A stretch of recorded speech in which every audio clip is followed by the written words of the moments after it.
इश्क जौन बानो जौना में लोग एक दूसरा के जानो मानो बाबू सोना कह के बुलावेला, यह इश्क हमरो हो गेल रहे। लेकिन हमनी के एक दूसरा के जानो मानो बाबू सोना कह के ना बुलावत रहनी जा, हम उनका के मन कहत रही और हमरा के धड़कन।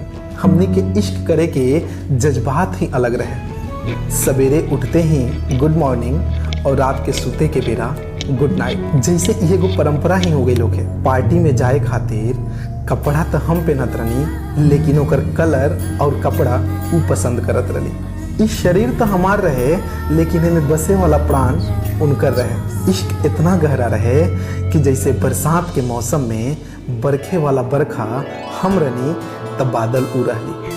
हमरा स्कूटर पर बैठे के उनकर अंदाज ही अलग रहे।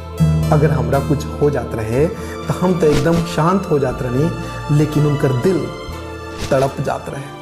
प्यार ऐसन रहे कि सतयुग द्वापर के बाद एक कलयुग में हमने जैसन प्रेम केहू के ना रहे। उ कहल जाला नु कि चांद के अपना चांदनी से जितना मोहब्बत होला, सूरज के अपना रोशनी से जितना मोहब्बत होला, इससे कम मोहब्बत हमरा मन के अपना धड़कन से भी ना रहे। बर्थडे तो हमार होत रहे, लेकिन मनावत उ रहली। लोग जरत मोमबत्ती के मुंह से बुता के बर्थडे मनावेला, लेकिन वो अपना हाथ से मोमबत्ती जला के हमार बर्थडे मनावत रही और कहस कि राहुल जिंदगी हमेशा ऐसे ही प्रकाशित होत रहे। उनकर इश्क करे के अंदाज पूरा दुनिया में अलग रहे।